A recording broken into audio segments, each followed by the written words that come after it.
But one guy who didn't move teams, who was talking a big game, he was huffing and puffing, but he didn't blow down the Browns' house, was Myles Garrett. Rob G, give us a little scenario.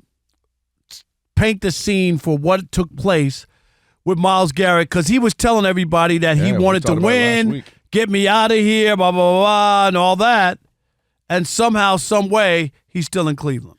Well, rather than me paint the picture, we'll let Myles Garrett paint the picture, because this is what he put out in his statement about a month ago. Okay. About a week ago. When he first made his trade demand out of Cleveland, this is what he said. As a kid dreaming of the NFL, all I focused on was the ultimate goal of winning a Super Bowl, and that goal fuels me today more than ever.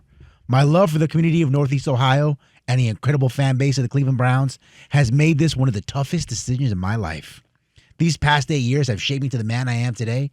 While I've loved calling this city my home, my desire to win and compete on the biggest stages won't allow me to be complacent, and the goal was never to go from Cleveland to Canton. It was always to compete and win a Super Bowl. With that in mind, I have requested to be traded from the Cleveland Browns. Okay, and then talk about the deal he signed with the Cleveland Browns. Flash forward a few weeks, and they say, you know what, Myles? Not only are we not going to trade you, we're going to make you an offer of a 4-year, $160 million contract, $123 million guaranteed, the richest deal in NFL history for non-quarterbacks. And suddenly, not only does Myles Garrett not want to get traded out of Cleveland, he just re-upped. And to boot, he got himself a no-trade clause just to put a little cherry on top of this whole situation. Kelvin, I don't know what you think, but that's when somebody's fraudulent. You got to call him a fraud. It's one thing to say you just want out, you want to be traded, but to say it's about winning. You always dreamt about, winning, and that's what it was about, and never thought about going to Canton from Cleveland, right? That's what he said. And then they come along with money for you, and then all of a sudden, all of those words really don't matter because they never were. And maybe that was just his ploy to begin with, and he was talking huffing and puffing because they didn't want to pay him. And I think the Cleveland Browns continue to make bad decisions. It is a terrible decision to re-sign or give him an extension at this kind of money. He's a great player. That isn't even the issue. Right. The issue is you're in last place. You can finish in last place with him or without him. You can. You had him last year and you finished in last place. And you got a bad quarterback who has a bad contract. And how do you get better when you give him that kind of a deal, right? That's less money to spend on other players. If you have Deshaun Watson and you have to stick with him, why don't you do this?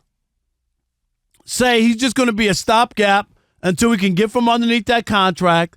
Let's go ahead, trade Myles Garrett, get some young players, some picks or whatever, develop them, and by the time we get out of quarterback purgatory with Deshaun Watson, then we'll have a couple of players who are in their second or third years, and they can replace Myles Garrett. And I'm not saying like replace him like they're better than him. I get what you mean. But in his spot and different stuff.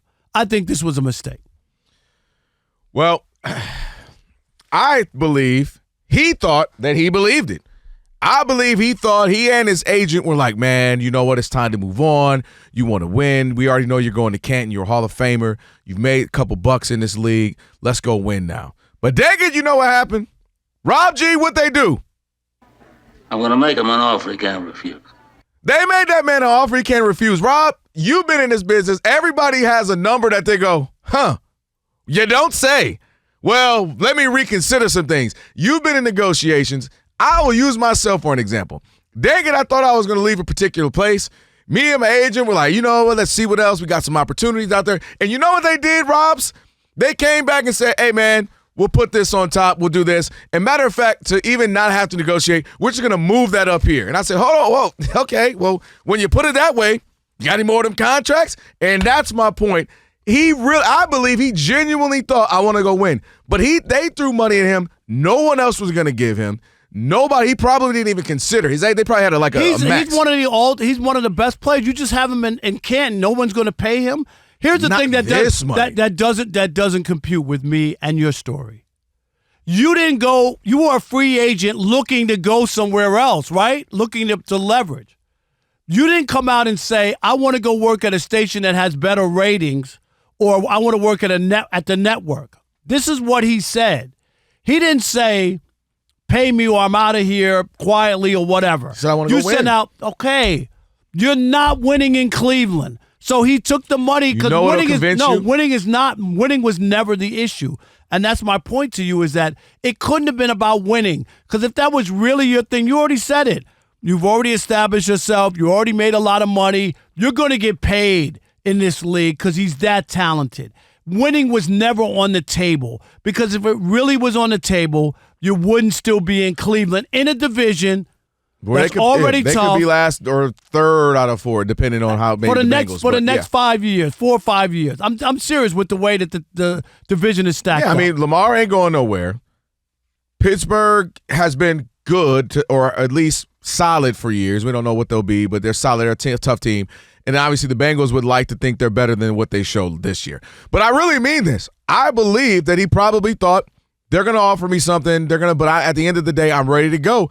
And they threw up a number, maybe $20 million more than he thought. His agent even thought he can get. No, but why bring up winning? That changes things. No, then you were never about winning, though, because you're not going to win there. But here's the thing, Rob. So where can you go and guarantee a win? No, you can't. But playing in Cleveland with a bad quarterback who's never regained his form, to the money that you took, right? The money you paid, which means less. The cap is hit, so less cap to use. I get what you're saying. Okay, as far as bringing in other people, and that you've already set yourself up. My point is, you could get all the money you want. He got on his soapbox about winning. He signed his death certificate in Cleveland that he's not going to win. So it wasn't about winning. It was about getting the most money. That's all I'm saying. In that case, he was fraudulent. He was a fraud. He sold one thing to people. Well, excuse me, I'll give me one out of Cleveland because I really want to win. That was my goal my whole life, being in the NFL and all. Oh, that sounds good. Okay, that sounds good. You know what some people do to win? Some people take a discount. 100%. They sacrifice. Okay? They sacrifice money to go to a better situation. But here's the one thing I'll say, and that's Rob. why I don't buy him. Well, here are a couple things. So, one, I think we're also got to keep in mind the sport in which we're in. Well, you and I talk about this a lot, especially when it comes to the NFLPA. These contracts are not guaranteed, fully guaranteed. They're only, whatever it is. Sam Darnold, 100-some million. No, he's not. He's 55 million. So I think in a sport where somebody's willing to give him that amount of money for a position that's not a quarterback, the most ever, I think he absolutely had to look at that, especially in the sport. It's not baseball, it's not NBA, where things are guaranteed. That's fine. I hear that. Hold on. Let me cook. And also, you go back to the Browns. I think that the Browns are looking at him as, well, dang it, you're right. We all know we made a mistake with the Deshaun Watson. This is just playing out in our face week after week how bad of a decision this was. How about we give some crazy money, as this is a part of our apology tour, where we can get a guy who has been a staple in the community. He has minority ownership with the Cleveland Cavaliers. He's been here. The fans love him. We got Shea walking around with a Myles Garrett jersey on. He sells jerseys. He's just never have any issues in the public. Very well-spoken, articulate guy. Let's honor that guy so we can be saying, part of our apology tour, here's a guy we believe in. Here's a guy who's been great in the community. Here's a guy who's getting money. Here's a guy we know. Not even 30 years old yet. He won't be 30 until pretty much the end of the season, December. We know he's going to put up another season like he does, year in, year out, defensive MVP caliber season. Let's lean on that guy. So we can say, check the box. That guy, maybe one side of the ball is solid. We have that. And I think that's part of the Deshaun Watson. Let's try to equal out the bad that we did there with the person, not only the talent we believe in, the person we believe in. And I think for him, I do think the hometown, I've been here, I know the community, played a role in, well, dang it, if I'm going to stay somewhere and lose, I'd rather do that here. That makes no sense to me. It just doesn't, because you wouldn't have gone on that whole thing about winning and how important it was and how it was time to move on, because you're not serious. Your whole thing, if he didn't make those statements, then I'm buying you, okay? Then I'm buying you. He said he wanted to win. I think he did. He so did they not threw that sign. money in his face. And the Browns, if they're using your logic about rewarding a guy despite being in last place with them, he doesn't solidify the defense only. He was there last year and they couldn't stop anybody. My point to you is this: how in the world are the Browns making these decisions? No wonder why they haven't been to the Super Bowl. No wonder why they haven't won a Super Bowl.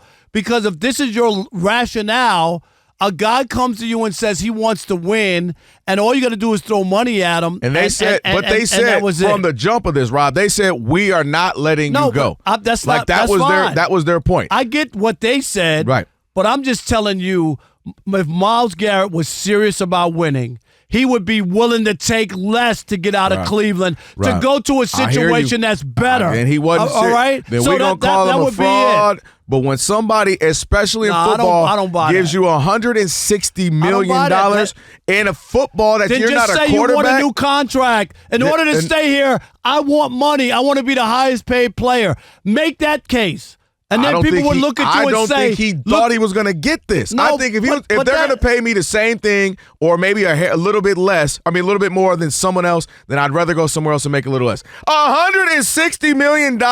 Is it all guaranteed? Of course not. Oh, okay. 123 guaranteed for a non-quarterback, Rob Parker? All I'm saying is, that man got amnesia. You can't make a case. He got amnesia. You can't make a case to the fans. You ever seen Men in Black? Nah. Remember they hit him with the laser in the eye? He don't remember nothing? It was never, Rob G, they Men in Black him. He don't remember nothing. It was never about winning. It was never about winning. I genuinely believe that he thought it was because never about winning. The number would be around what somebody else would give me. So many players have taken less to go to winning teams. It's never about winning. It's just not about winning. It's about money, which is fine. All I'm making a case is that his. I get what you're saying, and I genuinely thought he thought it was until they gave him some money he and his agent didn't think he was about to get.